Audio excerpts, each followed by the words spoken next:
Ratusan bangunan liar yang berada di sepanjang saluran irigasi Purwakarta, Jawa Barat dibongkar. Ya, ketegangan sempat terjadi antara Bupati Purwakarta dengan warga.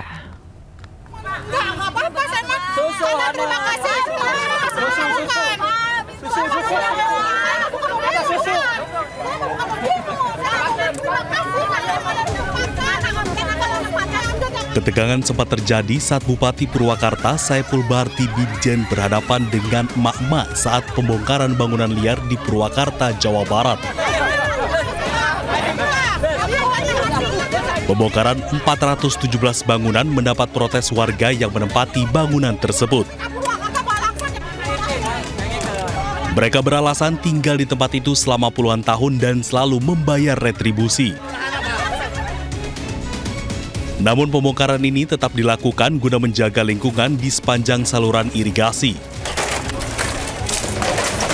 Ini dari mulai pasawahan sampai jembatan layang itu, sekitar ada 400 rumah bangunan liar yang di pinggir-pinggir sungai. Nah sehingga Om Jen MOU sama PJT, ini Pak JM PJT, ya sudah bangunan liar itu kita bongkar saja. Dengan menggunakan alat berat, satu persatu bangunan liar yang ada dibongkar. Pemerintah Kabupaten Purwakarta menertibkan bangunan liar agar tidak terjadi penumpukan sampah dan banjir. Dari Purwakarta, Jawa Barat, Irwan Ainus melaporkan. Kita lihat informasi pagi hari ini terkait dengan seorang anggota DPRD Kota Cilegon, Banten menabrak seorang peserta demonstrasi di gerbang pabrik tepung PT Bunga Sari Flour Mills Indonesia saat berunjuk rasa mogok kerja. Ya, aksi tersebut pun sontak menimbulkan kericuhan.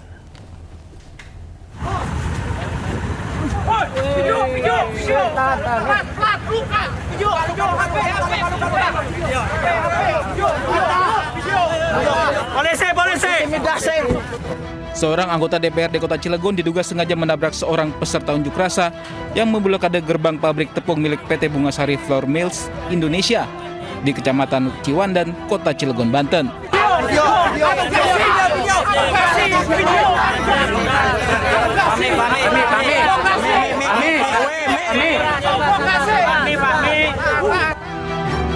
Dalam video yang beredar, seorang pengunjuk rasa yang diduga merupakan serikat pekerja ini terjepit mobil mewah milik anggota dewan.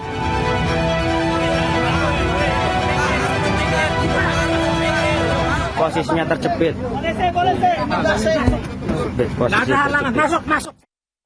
Posisi terjepit ini anggota dewan ya, perlu diketahui.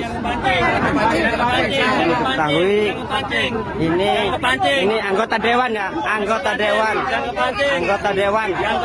Ini anggota dewan arogan nih.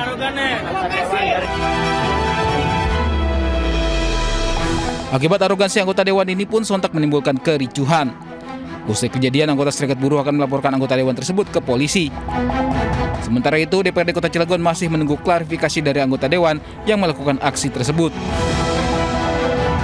Saya belum mendapatkan informasi yang utuh karena yang bersangkutan juga belum mengklarifikasi.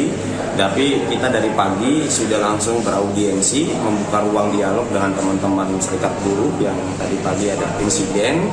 Tetapi pada prinsipnya saya tidak bisa berkomentar lebih jauh karena memang belum ada laporan yang masuk ke DPRD. Minta tolong kalau kita mau ngobrol.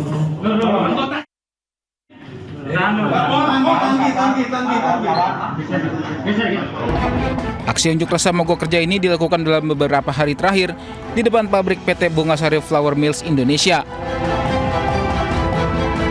Aksi merupakan bentuk protes pekerja terhadap manajemen pabrik yang memutasi dan memberikan surat peringatan terhadap para karyawan. Dari Cilegon, Banten, Iskandar Nasution, iNews melaporkan. Lagi-lagi kasus pelecehan seksual terhadap anak di bawah umur kembali terjadi, pemirsa. Ironisnya pelaku berusia 8 tahun melakukan hal keji tersebut kepada korban yang berusia 4 tahun. Kasus ini pun langsung menyita perhatian pemerintah Kota Bekasi.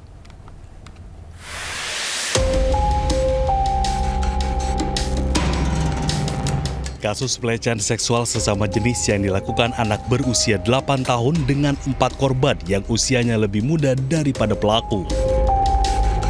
Akibat pelecehan tersebut, korban mengalami trauma dan luka di bagian dubur.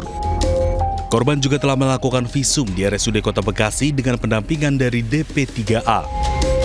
Sayangnya, saat orang tua korban hendak membuat laporan di Polres Metro Bekasi Kota, laporannya ditolak dengan alasan anak di bawah umur. Hal ini membuat Wali Kota Bekasi, Tri Adianto Cahyono, menyambangi rumah salah satu korban di Medan Satria, Kota Bekasi, Jawa Barat untuk memberikan motivasi agar korban kembali ceria dan bisa beraktivitas seperti sedia kala. Upaya-upaya yang terus kita lakukan, yang pertama adalah tentu pendampingan baik kepada korban maupun pelaku agar secara psikologi kejiwaan itu ada sesuatu yang tidak baik dan tidak boleh berlanjut. Kemudian yang kedua adalah kita juga menyiapkan pendampingan hukum kalau kemudian ada celah-celah yang memungkinkan untuk kemudian bisa kita selesaikan secara hukum. Sebelumnya ramai di media sosial, seorang anak berusia 4 tahun 8 bulan dilecehkan teman mainnya hingga membuat korban trauma berat. Ibu korban bercerita anaknya mendapat bujuk rayu pelaku saat bermain hingga terjadi aksi keji tersebut. Ironisnya, ada 4 orang anak yang menjadi korban pelecehan dan para korban tengah melaporkan kasus tersebut ke Polres Metro Bekasi Kota. Dari Bekasi, Jawa Barat, Rahmat Hidayat, iNews melaporkan. Pemirsa, Satreskrim Polresta Banyuwangi menangkap Joko Suyoto, ayah dari artis cilik FP terkait kasus judi online.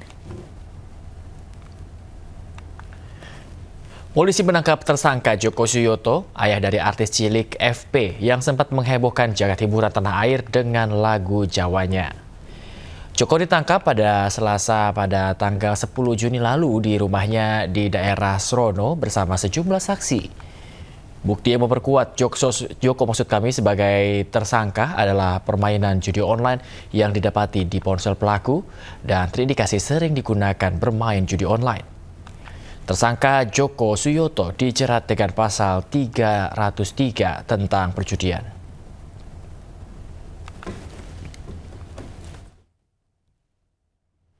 Pemirsa, Barreskrim Polri akan turun tangan mengusut dugaan perbuatan pidana pada aktivitas tambang nikel di Raja Ampat, Papua Barat Daya. Polisi menyebut setiap aktivitas tambang pasti menyebabkan kerusakan lingkungan.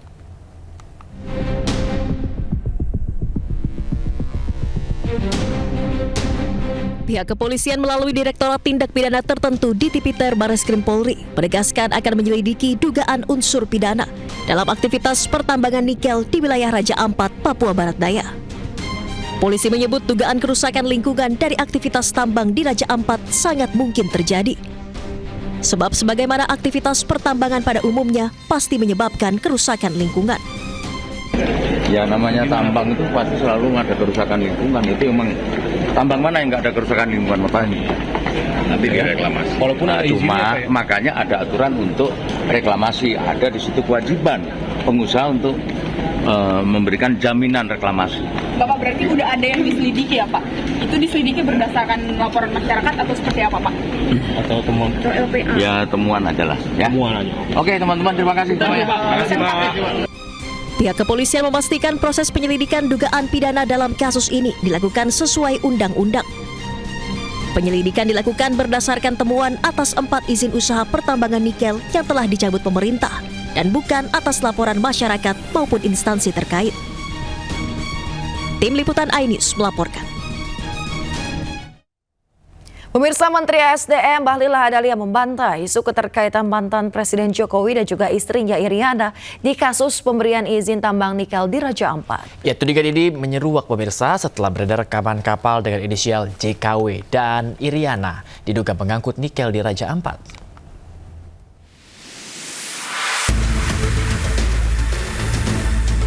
Menteri Energi dan Sumber Daya Mineral Bahlil Lahadalia membantah keras tudingan yang mengaitkan Presiden ke-7 RI Joko Widodo dengan dugaan pelanggaran lingkungan dalam aktivitas pertambangan di Raja Ampat. Selain itu, isu liar yang menyeret nama kapal pengangkut nikel JKW dan Dewi Iriana. Ada yang mengaitkan ini ada JKW, ada Dewi Iriana di nikel ini tuh. Oh, yang itu nggak ada itu. Nggak ada. Gimana? Itu kan izin-izinnya itu kan keluar jauh sebelum pemerintahan Pak Jokowi. Itu jauh. Yang 4 IUP yang kita cabut itu kan IUP-nya keluar 2004, 2006. Masih rezim undang-undang izinnya dari daerah. Sementara kalau PT GAK kan sejak tahun 72 kontrak karya, sejak tahun 98 kontrak karyanya, masih di zaman Orde Baru. Jadi nggak ada sama sekali. Sebelumnya media sosial diramaikan dengan foto dan video kapal diduga pengangkut biji nikel dari tambang nikel di Raja Ampat, Papua Barat Daya. Netizen menyebut nama di lambung kapal mirip dengan inisial Presiden ke-7 RI Joko Widodo dan mantan Ibu Negara Iriana, yakni JKW Mahakam dan Dewi Iriana. Namun belum ada bukti kuat terkait kepemilikan kapal yang dihubungkan dengan Jokowi dan kegiatan yang dilakukan kapal di lokasi tambang nikel. Tim Liputan iNews melaporkan. Pemirsa, ratusan jemaah haji dari kloter pertama di Bekasi, Makassar, Sulawesi Selatan tiba di tanah air dengan kondisi yang selamat. Meski demikian pemirsa, dari 1 jemaah tidak kembali karena meninggal di tanah suci.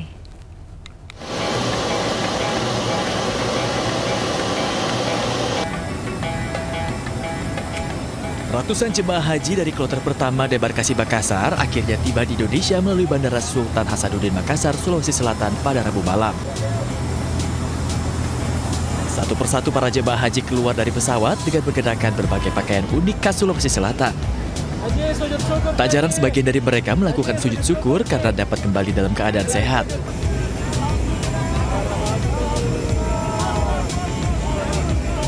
Meski demikian, dari total 393 jemaah yang berangkat ke Tanah Suci, hanya 392 yang kembali ke tanah air. Hal ini dikarenakan seorang jemaah atas nama Amirah Tayyimah Daman dengan umur 68 tahun meninggal dunia saat berada di Tanah Suci. Jemaah kloter 1 ini berangkat 393, kembali 392. Ada satu orang yang berpulang ke rahmatullah, yaitu atas nama Amirah Tayyibah Dama, umur 68 tahun. Ya, beliau meninggal di Arab Saudi. Proses pulangan jemaah haji debarkasi Makassar ini akan berlangsung selama sebulan dimulai tanggal 11 Juni hingga 10 Juli 2025 mendatang. Total 15.876 jemaah akan dipulangkan dengan catatan 22 jemaah meninggal dunia. Dari Makassar, Sulawesi Selatan, Wahyu Ruslan, iNews melaporkan. Pemirsa, Badan Penyelenggara Haji menepis adanya pengurangan kuota haji 50% pada tahun 2026. Ya, Badan Penyelenggara Haji pun terus berkomunikasi dengan pihak Arab Saudi dan justru optimis akan ada penambahan kuota tahun depan.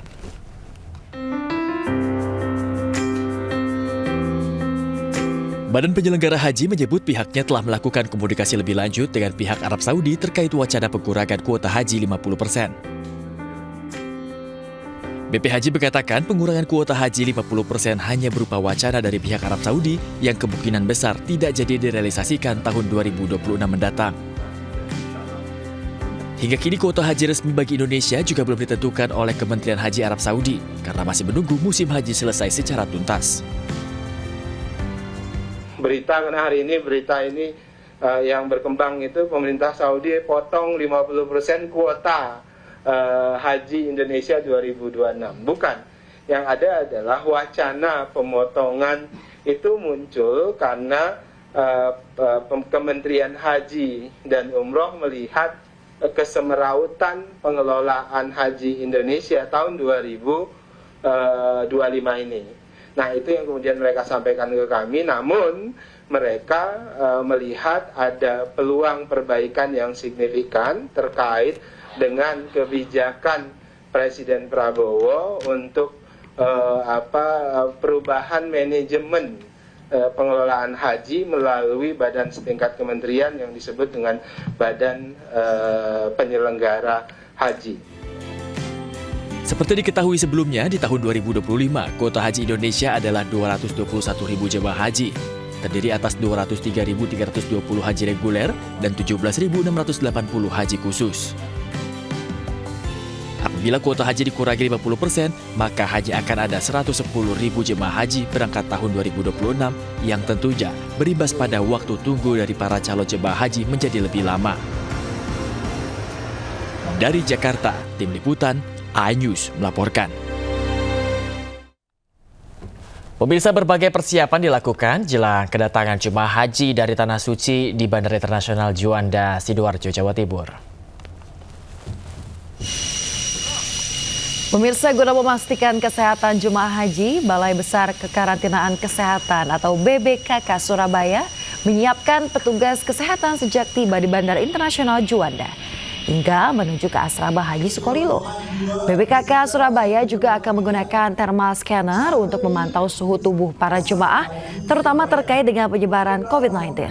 Apabila ditemukan penyakit virus menular, disiapkan 3 rumah sakit bagi para jemaah.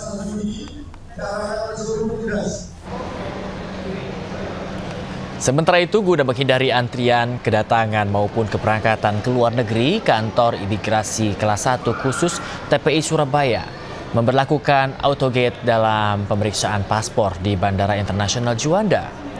Autogate memiliki 18 pintu di jalur kedatangan penumpang dari luar negeri, sedangkan pada jalur keberangkatan terdapat 10 pintu. Meski telah ada autogate, namun pihak imigrasi masih menyediakan pemeriksaan paspor secara manual. Telah ada autogate untuk mempermudah proses keimigrasian, sehingga proses keimigrasian lebih cepat dan lebih nyaman. Cukup dengan meletakkan paspornya, kemudian diambil gambar, sehingga Pemirsa, kasus COVID-19 di sejumlah negara di Asia terus meningkat, termasuk Indonesia. Saat ini jumlah kasus COVID-19 di tanah air sudah mencapai ratusan, pemirsa. Meski varian virus corona yang terdeteksi tidak terlalu berbahaya, namun masyarakat diimbau agar waspada.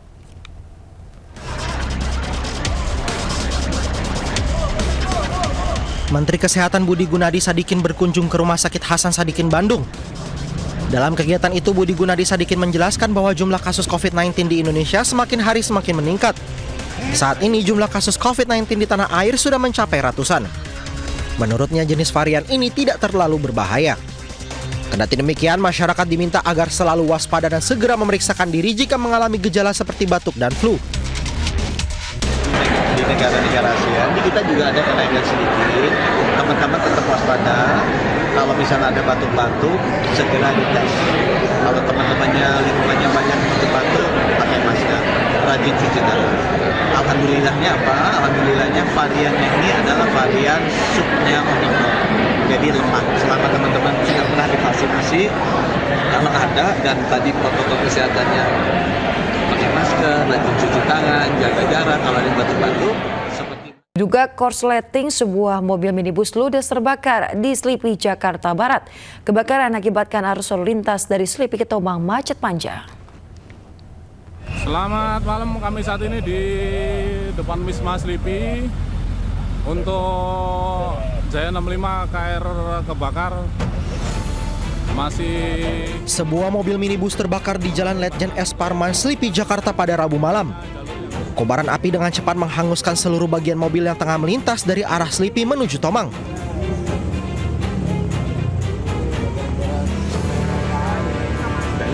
Mobil tiba-tiba keluar percikan api dari bagian lampu bagian depan, kemudian langsung membakar seluruh bagian mobil. Pemilik mobil sempat memadamkan api menggunakan apar, namun api seketika membesar hingga menghanguskan mobil. Diduga asal api berasal dari korsleting lampu. Ya, tadi kan lagi jalan macet gitu kan ya. Tadi ada mobil dari sebelah begini gitu kan ya. Ada api dari lampu fog lamp kanan itu. Turun, keluar, badan lihat udah habis setengah. Dari konslet berarti apa ya? Betul. Untuk penumpangnya sendiri gimana, Pak? Untuk penumpang sama pengemudi aman, selamat semua. Kobaran api berhasil dipadamkan setelah satu unit mobil pemadam kebakaran dikerahkan ke lokasi. Tidak ada korban jiwa dan seluruh penumpang mobil berhasil selamat. Sementara akibat insiden ini, arus lalu lintas dari arah Slipi menuju Tomang, Jakarta Barat mengalami kemacetan panjang. Dari Jakarta, Miftahul Gani, iNews melaporkan.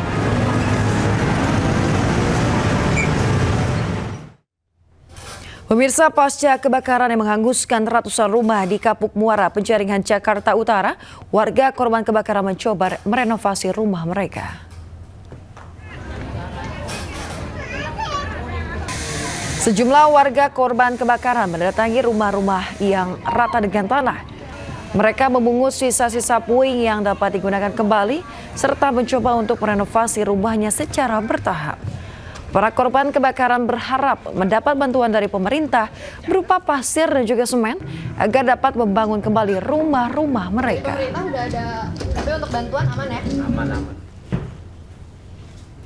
Pemirsa, kebakaran besar yang melanda kawasan padat penduduk di Kapuk Muara, Penjaringan, Jakarta Utara menghanguskan ratusan rumah pada Jumat 5 Juni 2025 lalu. Guna membantu para korban, didirikan posko bantuan yang menyediakan makan pagi, siang, dan juga malam, serta menyediakan berbagai kebutuhan sehari-hari. Posko ini diharapkan mampu meringankan beban warga yang terdampak selama masa tanggap darurat. Kurang lebih 3.000 jiwa ya yang terdampak gitu loh. Jadi kita juga kebetulan kita dari Baguna PDI Perjuangan DKI Jakarta, kita membuka posko dan tenda di belakang kita ini. Ya kita program dan target kita ya ingin melakukan mitigasi dan bantuan terutama kepada warga-warga. Akibat curah hujan yang tinggi, banjir dengan ketinggian lebih dari 1 meter melanda sejumlah desa di Kabupaten Kepulauan Mentawai, Sumatera Barat. Belasan warga terjebak banjir dievakuasi tim SAR menggunakan perahu karet.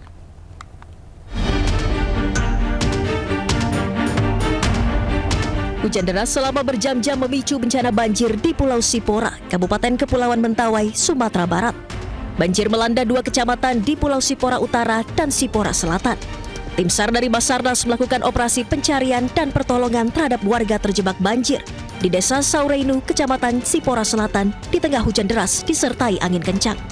Dengan menggunakan perahu karet, petugas menyisir satu persatu desa dan permukiman warga yang terendam banjir dengan ketinggian lebih dari 1 meter. Total sebanyak 11 warga dievakuasi dalam kondisi selamat, termasuk 2 remaja perempuan berusia 14 dan 16 tahun. Hingga kini dilaporkan tidak ada temuan korban jiwa maupun laporan warga hilang. Meski demikian, operasi tim SAR tetap dilanjutkan guna memastikan tidak ada warga yang terjebak dan tertinggal di dalam rumah maupun membutuhkan bantuan. Dari Kepulauan Mentawai, Sumatera Barat, Budi Sunandar, iNews melaporkan.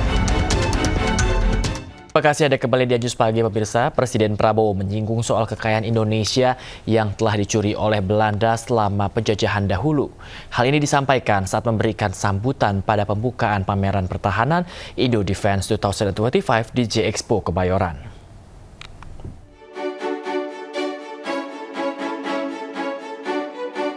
Presiden Prabowo membuka pameran pertahanan Indo Defense 2025 di J-Expo Kebayoran. Presiden tiba di lokasi dengan menaiki kendaraan maung.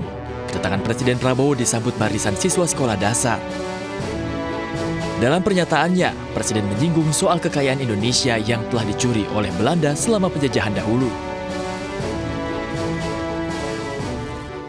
Yang menceritakan kepada kita bahwa selama Belanda menjajah kita, Belanda telah mengambil kekayaan kita senilai dengan uang sekarang senilai 31 triliun US dollar. Produksi domestik bruto kita sekarang adalah 1,5 triliun US dollar.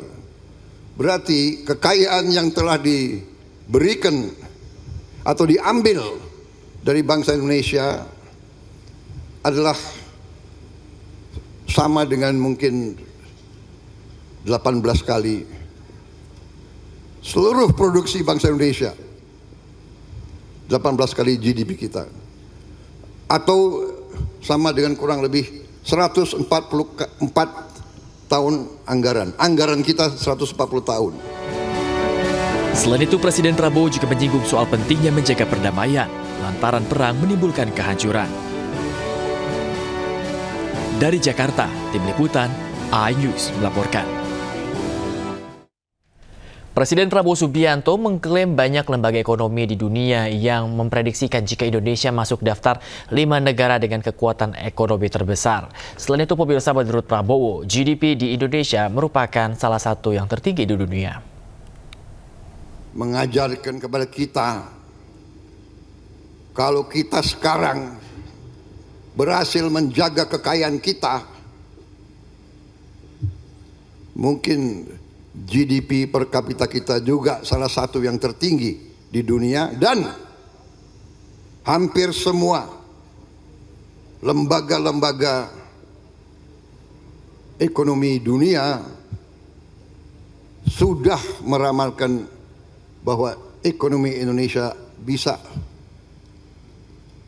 menjadi mungkin 6 besar atau 5 besar dunia dalam waktu yang tidak lama lagi. 2045 hanya 20 tahun lagi. Anak-anak muda yang sekarang tadi dikatakan teknokrat muda yang umurnya sekarang 30, 25 tahun lagi mereka yang akan mimpin Republik ini. Dan disitulah kita bisa mungkin keluar dari kemiskinan untuk seluruh rakyat kita. Tapi saya optimis, setelah saya mempelajari angka-angka, saya optimis kita bisa hilangkan kemiskinan dari Republik Indonesia jauh sebelum 2045. Itu keyakinan saya dan itu tekad saya. Pemirsa, sebagai strategi membangun kedaulatan alutsista nasional, salah satu perusahaan industri pertahanan Indonesia bekerja sama dengan perusahaan pertahanan asal Perancis. Dengan kerjasama ini diharapkan menjadi langkah nyata untuk memperkuat ekosistem industri pertahanan Indonesia.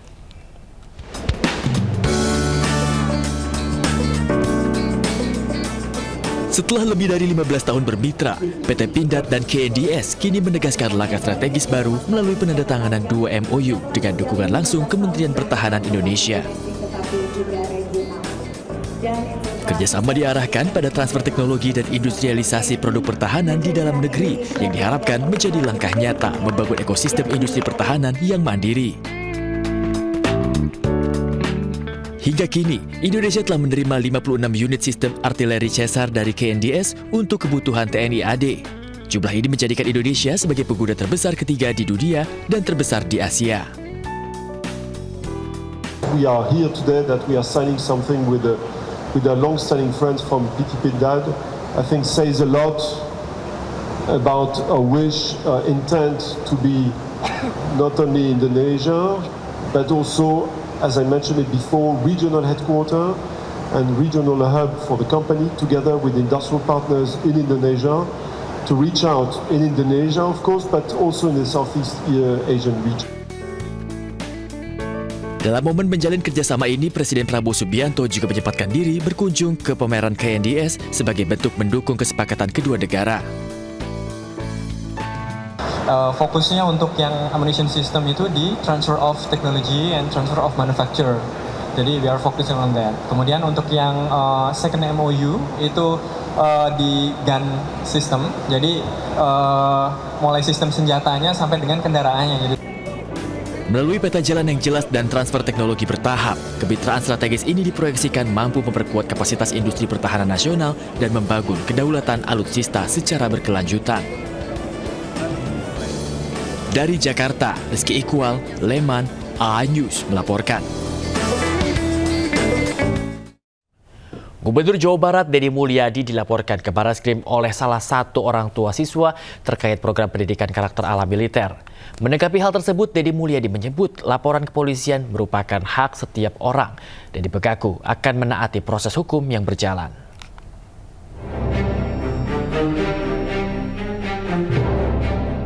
Gubernur Jawa Barat Deddy Mulyadi dilaporkan ke Barreskrim oleh salah satu orang tua siswa terkait program pendidikan karakter ala militer. Laporan dilakukan oleh salah satu orang tua siswa asal Kabupaten Bekasi ke Barreskrim Polri. Menanggapi hal tersebut, Deddy Mulyadi menyebut laporan kepolisian merupakan hak setiap orang. Dirinya mengaku akan menaati proses hukum yang berlaku. Kemarin lulusan dari Depok sudah diwisuda, kan? Kemudian Kemudian kita beberapa daerah juga akan melaksanakan hal yang sama karena terbukti daerah yang tidak melaksanakan tawurannya pasti masih ada, yang mabuknya masih banyak. Daerah yang sudah melaksanakan grafiknya makin menurun. Pak, terhadap laporan ke Bapak ke Barreskrim seperti apa Pak? Terkait dengan program itu Pak? Di mana? Laporan ke Barreskrim siswa Pak? Sebagai warga negara kita akan tahan asas. Selain itu, menurut Deddy Mulyadi, program pendidikan karakter yang diinisiasi olehnya kini justru diikuti oleh daerah-daerah lain untuk mengurangi angka tawuran antar pelajar. Dari Bandung, Jawa Barat, Billy Maulana, iNews melaporkan. Sebelumnya 45 siswa SMA SMK bermasalah dari Kabupaten Purwakarta, Subang, dan juga Karawang Senin lalu diberangkatkan ke Rindam 3 Siliwangi, Bandung, Jawa Barat. Pendidikan karakter gelombang kedua ini merupakan siswa dengan berbagai latar belakang kasus.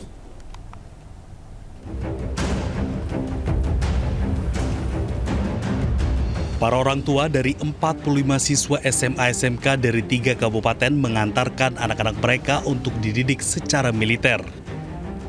Mereka diberangkatkan ke Rindam 3 Siliwangi di Bandung untuk mengikuti pendidikan berkarakter. Para orang tua mengaku bahagia sekaligus sedih saat anaknya mengikuti pendidikan karakter di barak militer. Mereka bahagia anaknya akan lebih baik setelah mengikuti pendidikan ini dan sedihnya harus berpisah sekitar 3 pekan. Karena emosi ya, anak susah pisan. Tapi pas berangkat mah rada berat oke. Tapi mudah-mudahan ada perubahan setelah program yang dilaksanakan Pak Gubernur. Para siswa bermasalah yang menjalani pendidikan di Rindam hari ini merupakan dari berbagai latar belakang kasus sehingga diperlukan perhatian khusus. Banyak banget, ini hasil seleksi. Jadi yang minat ratusan. Yang minat yang ngadu lewat sekolah, yang juga lewat dinas pendidikan, banyak sekali. Tapi kan kita harus seleksi, kita harus tanya dulu sekolahnya masih sanggup atau enggak, terus juga orang tuanya masih sanggup atau enggak. Nah udah mereka misalnya sudah tidak ada kesanggupan, siswanya kita konseling dulu. Nah kalau sini sudah dinyatakan memang dia layak nanti dibina anak-anak istimewa ini di barak militer baru. Gelombang kedua pendidikan karakter siswa bermasalah dilepas oleh Bupati Purwakarta Saiful Bahri bin Zain. Ke-45 siswa tersebut akan menjalani masa pendidikan di Rindam 3 Siliwangi berjenjang 14 hingga 20 hari ke depan. Dari Purwakarta, Jawa Barat, Irwan, iNews melaporkan.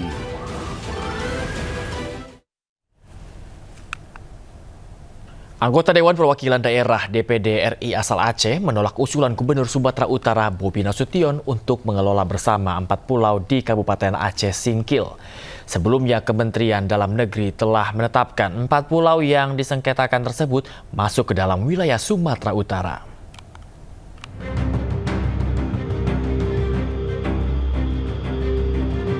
Empat pulau di Kabupaten Singkil yang kini masuk ke dalam wilayah Sumatera Utara setelah keluarnya SK Kemendagri kini menuai protes dari sejumlah masyarakat Aceh, termasuk dari sejumlah anggota DPD RI. Selain menolak usulan Gubernur Sumatera Utara Bobi Nasution untuk mengelola bersama 4 pulau yang diperebutkan, DPD RI asal Aceh juga meminta Menteri Dalam Negeri untuk segera membatalkan surat tersebut. Sikap daripada pemerintah Aceh, sikap daripada Kabupaten Aceh Singkil dan DPR RI, Forbes Aceh, DPD RI, bahwa kita menolak secara tegas terhadap SK Mendagri yang menetapkan 4 pulau tersebut masuk ke dalam wilayah Sumut. 4 pulau yang menjadi rebutan adalah Pulau Panjang, Pulau Lipan, Pulau Mangkir Besar, dan Pulau Mangkir Kecil. 4 pulau ini sendiri memiliki potensi cadangan minyak dan gas bumi atau migas yang bisa menjadi sumber pendapatan asli daerah. Dari Banda Aceh, Syukri Syarifuddin, iNews melaporkan. Sebelumnya, Gubernur Sumatera Utara Bobi Nasution menyatakan tidak akan melepas ke-4 pulau yang diperebutkan. Bobi pun menawarkan pemerintah Aceh untuk secara bersama-sama mengelola 4 pulau tersebut.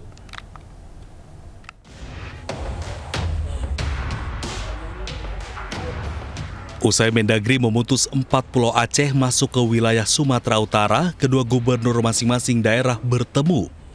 Gubernur Sumatera Utara Bobi Nasution mendatangi rumah dinas Gubernur Aceh Muzakir Manaf.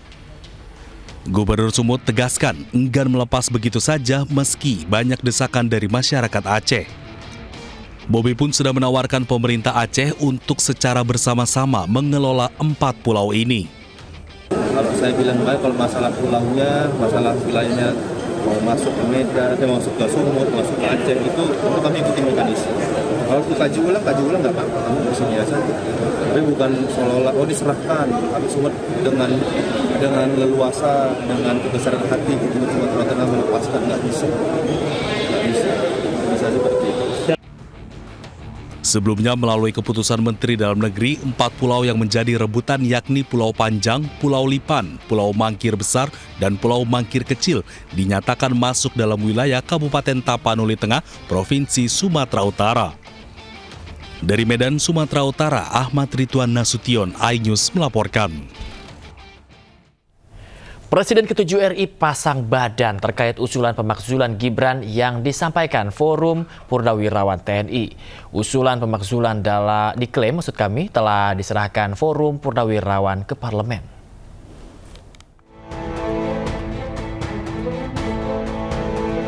Presiden ke-7 RI Joko Widodo pasang badan terkait isu pemakzulan putra sulungnya yang juga Wakil Presiden RI Gibran Rakabuming Raka. Usulan pemakzulan Gibran ini berasal dari Forum Purnawirawan Prajurit TNI. Dalam usulannya, Forum Purnawirawan TNI mengajukan 8 tuntutan. Salah satu yang didorong adalah pemakzulan Gibran Rakabuming Raka. Hal ini ditanggapi Jokowi dan menyebut tuntutan tersebut merupakan bagian dari demokrasi. Ya, negara ini kan negara besar yang memiliki sistem ketatanegaraan. Ya, diikuti saja proses sesuai sistem ketatanegaraan kita. Bahwa ada yang menyurati seperti itu dinamika demokrasi kita. Biasa saja, biasa. Pemilihan presiden kemarin kan satu paket. Bukan sendiri-sendiri. Kayak di Filipina itu sendiri-sendiri. Di kita ini kan satu paket. Terkait tuntutan pemakzulan, Forum Purnawirawan TNI telah menyerahkan ke MPR agar Parlemen mempertimbangkan usulan tersebut. Forum Purnawirawan Prajurit TNI siap dipanggil untuk menjelaskan mengenai 8 usulan yang diajukan. Tim Liputan iNews melaporkan. Pemirsa, Mahfud MD, Menteri Koordinator Bidang Politik, Hukum, dan Keamanan periode 2019 hingga 2024 menyebut pemakzulan terhadap Wakil Presiden RI Gibran Rakabuming Raka tidak harus sepaket dengan Presiden RI Prabowo Subianto. Mahfud juga menilai argumentasi paling mudah sebagai syarat pemakzulan Gibran adalah dugaan korupsi keluarga Joko Widodo. Presiden atau Wakil Presiden bersama-sama atau sendiri-sendiri bisa dijatuhkan, bisa diberhentikan dalam dimakzulkan istilahnya ya, kita pakai istilah dimakzulkan, bisa dimakzulkan. Itu istilah resmi dalam masa jabatannya. Nah, syaratnya apa? Syaratnya itu tadi, yang ada 4 pelanggaran hukum, 1 pelanggaran etika atau perbuatan telah 1 situasi tertentu. Sebelum lanjut Pak, saya mau rujuk sedikit kepada surat yang disampaikan oleh Forum Purnawirawan tentang syarat tadi itu. Ya. Kan ada dasar hukumnya tentang pemakzulan, ya, lalu kemudian ada argumentasi hukumnya Pak. Argumentasi hukum mereka saya bacakan Pak Mahfud. 1, pelanggaran prinsip-prinsip hukum, etika publik, dan konflik kepentingan. Putusan MK 90. Kira-kira gitu ya Pak ya. Yang kedua, kepatutan dan kepantasan kapasitas seorang wakil presiden. Yang ketiga, moral dan etika. Kasus Fufu Fafa disebutkan Pak di situ. Yang keempat, dugaan korupsi Joko Widodo dan keluarganya. 4 ini menurut Pak Mahfud kira-kira berpulang masuk dalam kategori tadi itu kan? Bisa. Ya, kalau itu nanti bisa dibuktikan. 1 yang paling gampang dugaan korupsi. Karena masuk di dalam 4 jenis kan, korupsi, pengkhianatan terhadap negara, penyuapan. Sebagai syarat tadi ya? Iya. Makanya nyambung dengan korupsi tadi. Bisa, bisa. Kenapa? Karena dia keluarganya, Joko Widodo dan keluarganya. Makanya Gibran ini ke keluarganya. Laporan-laporan tentang dia udah masuk kan ke KPK, tapi tidak ada follow up. Ada kata keluarga sehingga Pak Gibran terlibat, kira-kira gitu ya? Lalu yang kedua, pelanggaran etika. Pelanggaran etika yang muncul dari proses penetapan sebagai calon yang terbukti secara sah dan meyakinkan prosesnya melanggar etika sesuai dengan keputusan MK. Tetapi karena putusan finalnya sudah selesai, maka cacat moralnya itu sudah dibuktikan oleh keputusan MK. Yang kemudian memberi sanksi kepada semua hakim MK. Yang satu paling berat itu diberhentikan dari ketua, yang lain ada teguran berat, teguran ringan dan sebagainya. Itu sudah menjadi alasan. Yang ketiga, kalau Fufu Fafa itu benar diungkap dan benar itu menyangkut Gibran, itu sudah jadi alasan yang sangat kuat untuk itu. Itu ya. Pemirsa, ribuan penggemar sepak bola secara antusias nobar pertandingan Timnas Indonesia versus Timnas Jepang pada acara nonton bareng yang digelar RCTI Plus di La Piazza Sumarekon, Mall Kelapa Gading, Jakarta Utara. Nobar bertajuk RCTI Plus Super Show Sport Garuda di Dadaku ini digelar sebagai komitmen mendukung perkembangan sepak bola tanah air di kancah internasional.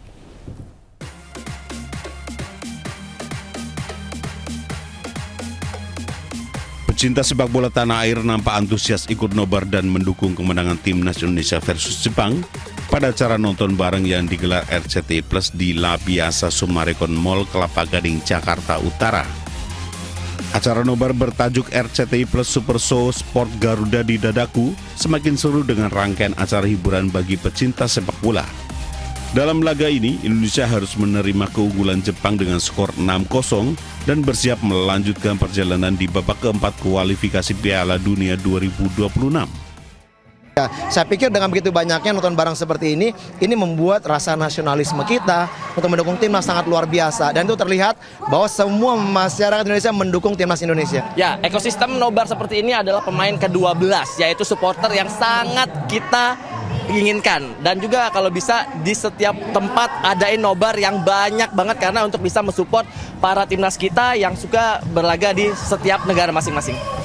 Nobar yang diinisiasi RCTI Plus ini mendukung Timnas Indonesia untuk melaju ke Piala Dunia 2026. Jadi bukan hanya nobar, bahkan kita akan bikin super show lainnya. Ada super show musik, ada super festival gitu kan. Jadi acara super show ini akan dibuat sepanjang tahun oleh RCTI Plus di tempat yang beda-beda dan kegiatan yang beda-beda. RCTI Plus berkomitmen akan terus menggelar kegiatan serupa untuk mendukung Timnas Indonesia di kualifikasi Piala Dunia Zona Asia di putaran keempat Oktober 2025 mendatang. Dari Jakarta, Amrina Rida, Sadu Santo, iNews melaporkan.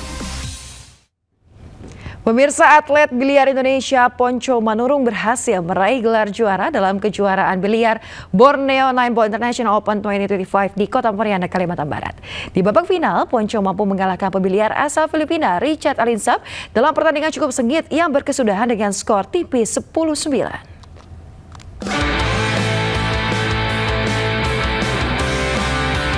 Babak final turnamen internasional Borneo Nine Ball International Open 2025 mempertemukan dua pebiliar handal asal Indonesia Ponco Manurung melawan pebiliar asal Filipina Richard Alinsap. Skill mumpuni kedua atlet biliar ini membuat jalannya pertandingan cukup sengit dengan saling susul angka dari awal hingga akhir pertandingan. Namun Ponco Manurung, pebiliar asal Medan, Sumatera Utara, mampu menyudahi perlawanan sengit pebiliar unggulan asal Filipina Richard Alinsap dengan skor tipis 10-9.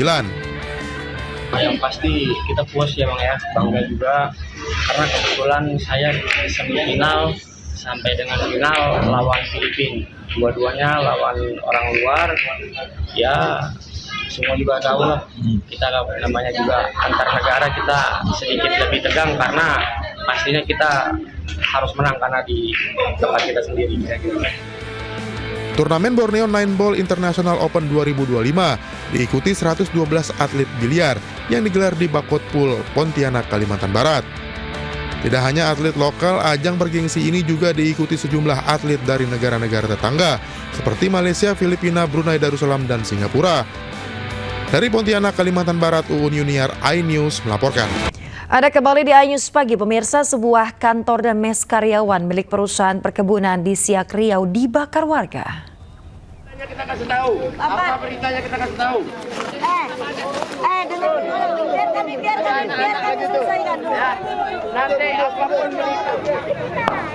Insiden pembakaran diduga dipicu oleh konflik sengketa lahan antar warga dan PT Seraya Sumber Lestari. Pada warga emosi, lahan koperasi milik warga yang telah ditanami kelapa sawit diduga dibabat oleh pihak perusahaan tanpa adanya ganti rugi dan kejelasan. Warga pun meluapkan amarahnya dengan membakar kantor dan mes karyawan PT Seraya Sumber Lestari. Tidak hanya bangunan, belasan unit kendaraan roda 2 dan roda 4 juga menjadi sasaran amuk massa. Sementara itu, Bupati Siak Afni meminta semua pihak untuk menahan diri. Dirinya berjanji akan segera menyelesaikan permasalahan sengketa lahan antara warga dan pihak perusahaan. Makanya kami menghimbau kepada masyarakat tolong tahan diri. Saya baru jadi bupati dan penyelesaian seperti ini menjadi visi utama kami. Tapi tanpa kita melanggar aturan, tidak bisa kita memperjuangkan hukum.